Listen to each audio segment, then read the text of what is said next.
Jail cam आदिवासी विरोधी party है। केला वाली पार्टी और कमल छाप वाली पार्टी भी आदिवासी विरोधी पार्टी है। और आखिर झारखंड के मुख्यमंत्री हेमंत सोरेन मंच से आदिवासी विरोधी बात क्यों करने लगे? उन्होंने जेल कैंप पर टाइगर जयराम महतो पर आदिवासी विरोधी होने का एक बड़ा और गंभीर आरोप लगा दिया है। नमस्कार, मैं प्रिंस कुमार सिंह और आप देख रहे हैं पॉजिटिव प्रिंस। अगर अभी तक आपने चैनल को सब्सक्राइब नहीं किया है तो खबरों से अपडेट रहने के लिए कृपया चैनल को सब्सक्राइब कर लीजिए। और जो लोग ऑलरेडी कर चुके हैं तमाम लोगों को सही धन्यवाद। अब वापस आते हैं हम अपनी खबर पर और जरा आप ये बयान सुनिए। हम लोगों का साथ छोड़ गए। एक लंबे संघर्ष के बाद एक मकाम तक उन्होंने हमें पहुंचाया। आज वो हमारे साथ शारीरिक रूप से तो नहीं बल्कि उनके विचारों के रूप जरूर हमारे बीच में हैं। जिस तरीके से भगवान बिरसा मुंडा के आदर्शों को उन्होंने अपने कंधों पर लेकर इस राज्य के जल जंगल जमीन यहां के मूलवासी आदिवासियों के हक अधिकार की लड़ाई और उनकी रक्षा का दायित्व उठाया और उस दायित्व का निर्वहन और यहां के लोगों को एक मकाम तक पहुंचाने का जो उन्होंने ऐतिहासिक काम किया और अब ये जिम्मेवारी इस राज्य को बनाने संवारने का हमारे युवा नौजवानों के कंधे पर है। लगभग 17 साल इस संस्था को स्थापित करने के लिए आधारशिला रखा गया था, लेकिन कई राजनीतिक उतार चढ़ाव, राजनीतिक आंधी तूफान झारखंड में देखा गया। और इस आंधी तूफान में हमारे विरोधियों ने मुझे जेल में भी डाल दिया और हमारे विरोधियों ने इस कार्यक्रम को, इस इंस्टीट्यूट को आगे बढ़ाने के बजाय इसको बंद डब्बे में डाल दिया।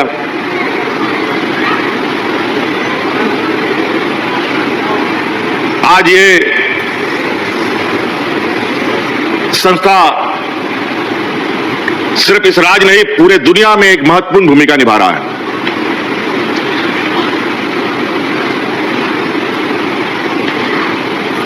आधारशिला के रखने के बाद इसको 4-5 साल के अंदर ही यहां के नौजवानों का भविष्य गढ़ने का काम करना चाहिए था। दुर्भाग्यवश कई लोग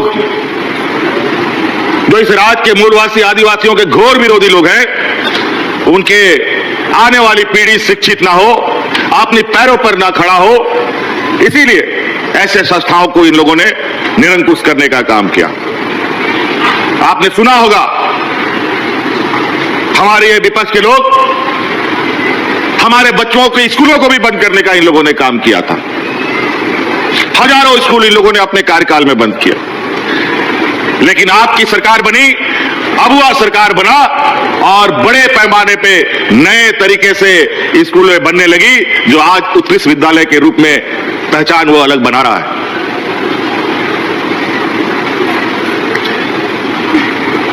ये 2008 का योजना था।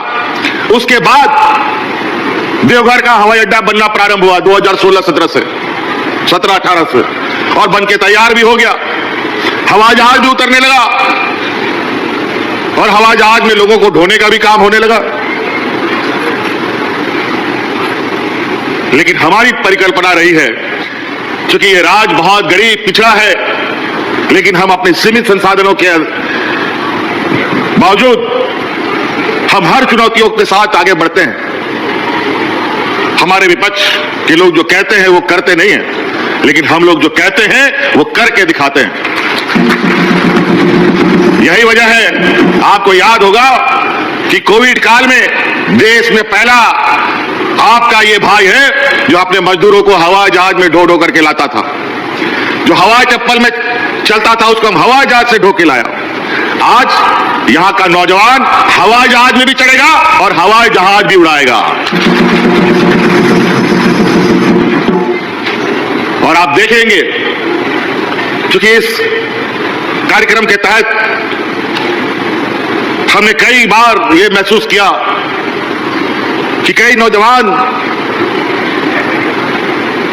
पायलट बनना चाहता है, कई नौजवान हवाई जहाज का इंजीनियर बनना चाहता है, लेकिन देश में कोई विश्वसनीय संस्था न होने की वजह से कई बार हमारे इस राज्य के नौजवानों को, एक नहीं दो नहीं हजारों नौजवानों को धोखा खाना पड़ा, उनके पैसे डूब गए और वो दर दर भटकने के लिए मजबूर हुए।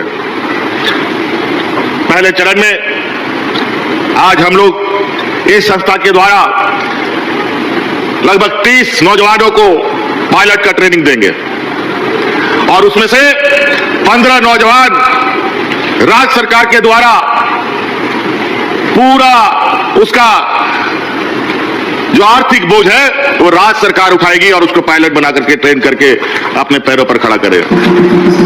उसका रहना खाना और इस संस्था में ट्रेनिंग लेना और काबिल बनने का पूरा जिम्मेवारी राज्य सरकार लेगी। आज उसी प्रकार सिर्फ यही नहीं, हम अपने नौजवान छात्र छात्राओं को देश नहीं विदेश भी भेजने का काम करते हैं।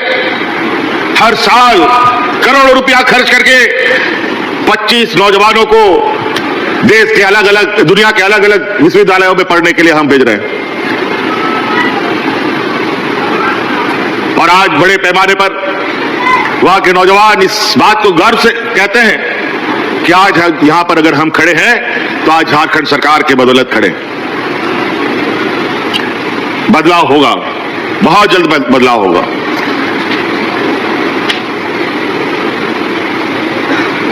इस दुमका में कई सारी चीजें, चूंकि उपराजधानी का भी इनको दर्जा प्राप्त है, आपके यहां आने से पहले यहां पर हम लोगों ने कुछ साल पहले मसानजौर में एक बराज का और सिंचाई का व्यवस्था स्थापित करने का शिलान्यास रखा था। मैं उसका लगातार मॉनिटरिंग करता रहता हूं। आज यहां आने का मौका मिला तो हमने सोचा थोड़ा उस योजना का भी अवलोकन कर लिया जाए। मुझे लगता है 1-2 महीना में वो बनके तैयार भी हो जाएगा और लगभग आधा मसलिया और नाला तक का लोग जो बरसात के समय में सिर्फ खेती करते थे, बरसात के अलावा गर्मी के दिनों में भी वो खेती कर पाए, उसके लिए पानी की व्यवस्था हमने कर दी है। इतना बड़ा मसानजोर का डैम, लेकिन खेती के नाम पर मुट्ठी भर जमीन जहां हम सिंचाई कर पाते हैं। आज पानी रुकता है हमारा झारखंड प्रदेश में। जितने भी बड़े बड़े जो डैम बने हैं वो सभी डैम झारखंड में बने हैं, लेकिन फायदा होता किसको है? हमारे पड़ोसी राज्य को, झारखंड के लोगों को बहुत कम।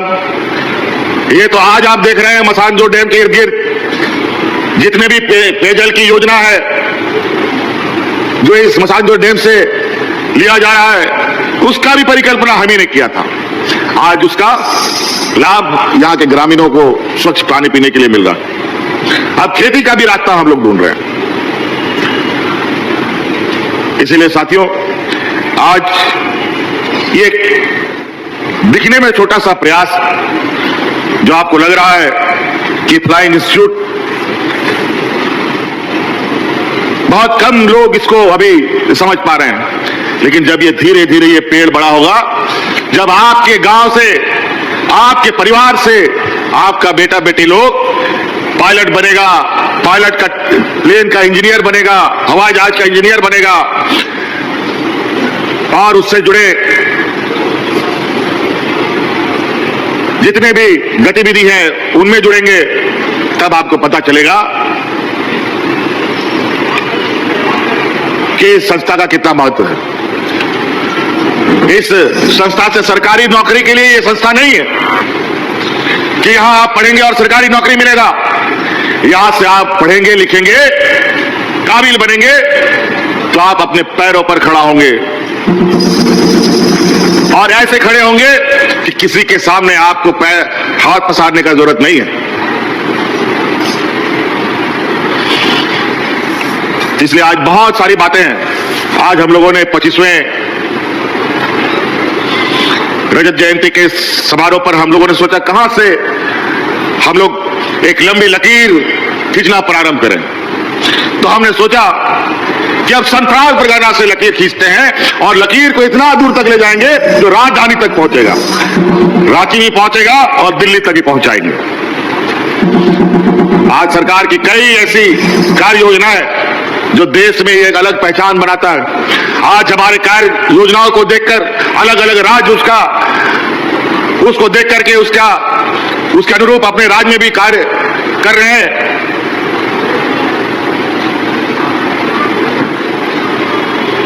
इस राज्य की आधी आबादी को अपने पैरों पर खड़ा करने का संकल्प हमने लिया है। अभी तो ये पहला साल है, अभी आप समय बीतेगा और आपको इसका असर और इसका प्रभाव भी दिखेगा कि किस तरीके से हमारी इस राज्य की आधी आबादी, जो हमारी महिलाएं हैं, हमारी बच्चियां हैं, वो कितनी तेजी से स्वावलंबी और अपने पैरों पर खड़ा होंगी। अभी कई ऐसे कार्यक्रमों के साथ आप लोग के बीच में सरकार पहुंचेगी जहां आपको अपने तरीके से, अपने हुनर के अनुरूप अपने को आगे बढ़ने का मौका मिलेगा। और हमने कहा है कि हमारी ये सरकार हेडक्वार्टर से नहीं, गांव से चलने वाली सरकार है। और अभी कल परसों ही, मेरे ख्याल से आज भी चल ही रहा होगा, आजकल में भी फिर से हम लोगों ने पदाधिकारियों को आपके गांव में भेजा है।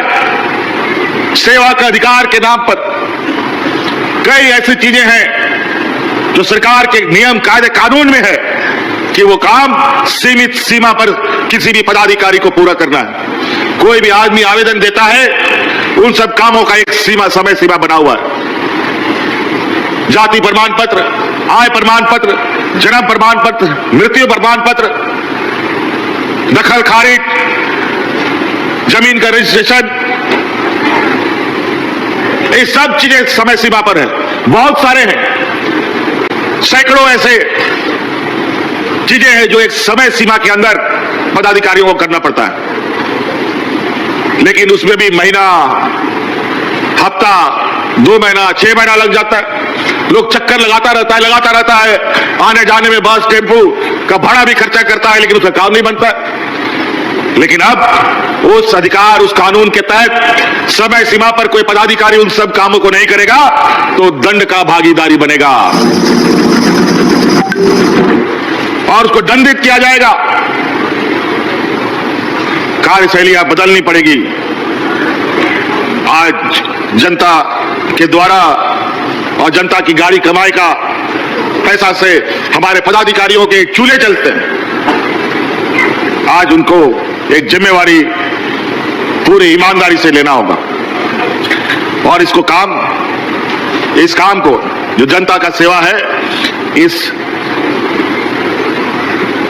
बात को विशेष रूप से कार्यपालिका व्यवस्था को ध्यान में रखना होगा।